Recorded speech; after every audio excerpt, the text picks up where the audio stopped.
In this video, I will explore what a leader is and the qualities they possess, and I will talk about the relationships leaders have with their colleagues, parents and children, as I believe this is the most important quality a successful leader has, as relationships can have a positive influence on children's creativity and progress.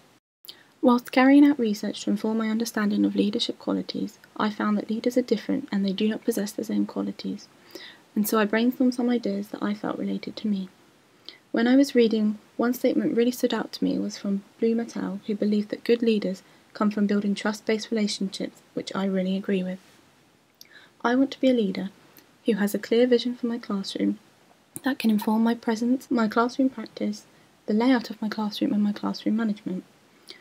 I want to promote the creativity of others and myself, and to have good communication skills to develop relationships, as I believe it can inspire the creativity and be able to motivate everyone to succeed. Positive relationships need to be formed when the child is young, and as an early years specialist, I know that in the early years, a framework is provided for teachers to build relationships with parents to inform pupil progress. This is because the communication encourages the adults to discuss the child's progress, any concerns they may have, and how to move children's learning forward, to be able to build a bigger picture of the whole child. And I believe this can inform my future practice as a leader, as I will be able to respond to the needs of the children in my class, to provide next steps for learning, to ensure children continue to progress and their learning is not inhibited. From building relationships with parents, I can also promote support between the adults and develop equality. Relationships with other adults in the classroom will allow me to get to know them personally and get to know their views on children's learning. This will allow me to work with the staff collaboratively and create a shared vision that we all agree on and believe is how we can develop pupil progress. Relationships can also develop trust, moral support, respect and confidence between the staff, and I believe that as a future leader, I need to ensure these relationships are built on these values to develop our thinking, inform our practice, and allow us to learn from each other and use everyone's skills.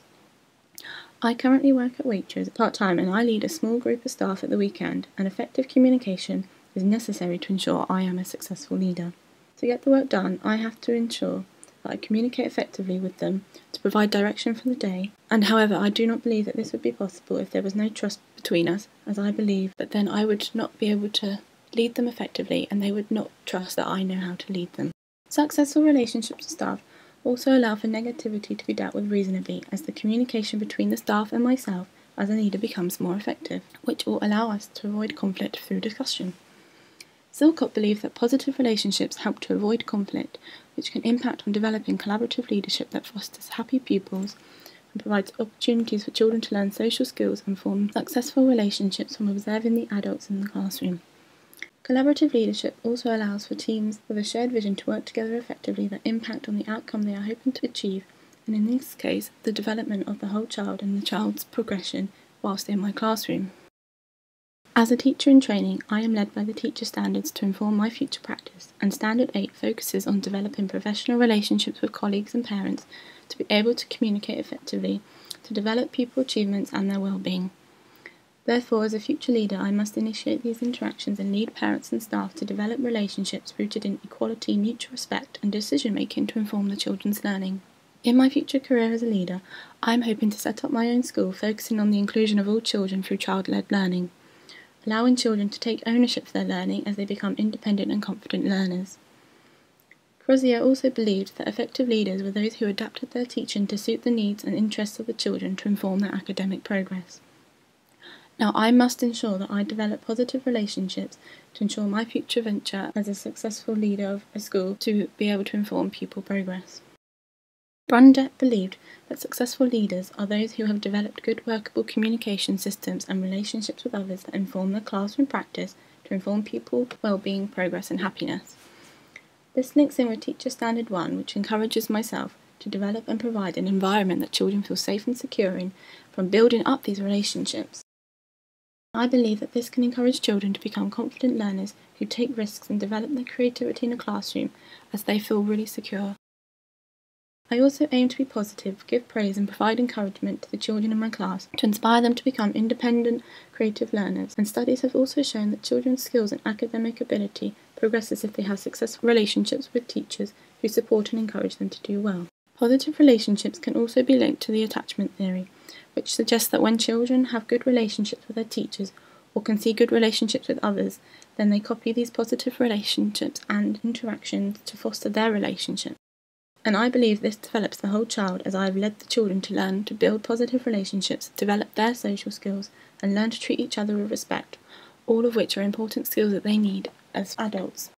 As a future leader, I will strive to promote pupil progress through positive relationships, and I will be able to plan accordingly to their needs, in turn developing the whole child socially, emotionally, personally, and academically. Teachers have found that children's intellectual and emotional development can also be enriched from the relationships they form with their students. Muse and Reynolds also discovered that pupil engagement was higher in classrooms where classroom leaders cared more about the whole child and not just about their academic ability. Positive relationships can challenge the development of the whole child and their emotional capability, as studies have also shown that children remember the teachers who were kind and caring towards them and how happy and comfortable they felt in the classroom. I really want to strive to be that leader. However, there has been research to show that children want to be liked, and if they have a teacher that is negative towards them or shows dislike, then this can have a negative impact on their emotional, social, and intellectual development. And this could mean the children begin to struggle to form relationships with others, and their social skills can be inhibited. As well as this, children may begin to think negatively about themselves, which can lead to repercussions on their academic progress. As a leader, I want to be a teacher who forms good relationships, provides an environment the children learn in and enjoy being in, and I want to lead the children to be positive about themselves and their academic ability and creative skills. On the 28th of September, I contributed to the leadership blog exploring the idea that creativity can be difficult to encourage and achieve for leaders, as they are often placed under so much pressure to meet targets they are worrying about Ofsted and teaching for performance, rather than encouraging a love for learning and inspiring creativity.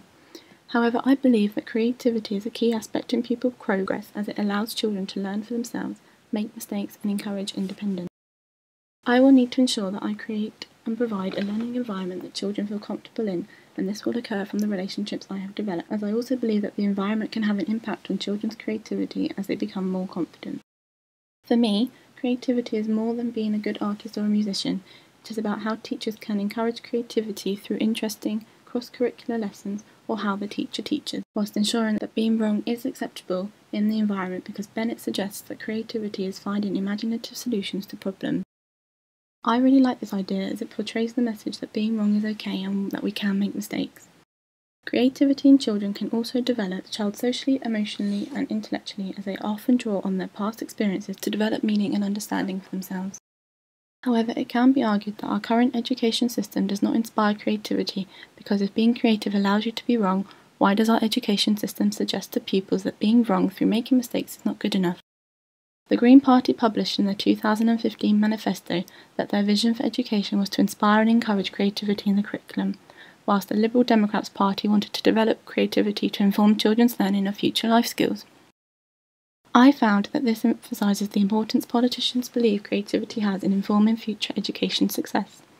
Yet when reading the Conservative manifesto, it did not mention creativity as an important part of learning, but believed that our education system lies in good leadership and sitting exams. And I really didn't agree with this, as creativity cannot be tested, so where does this leave creativity under the Conservative government?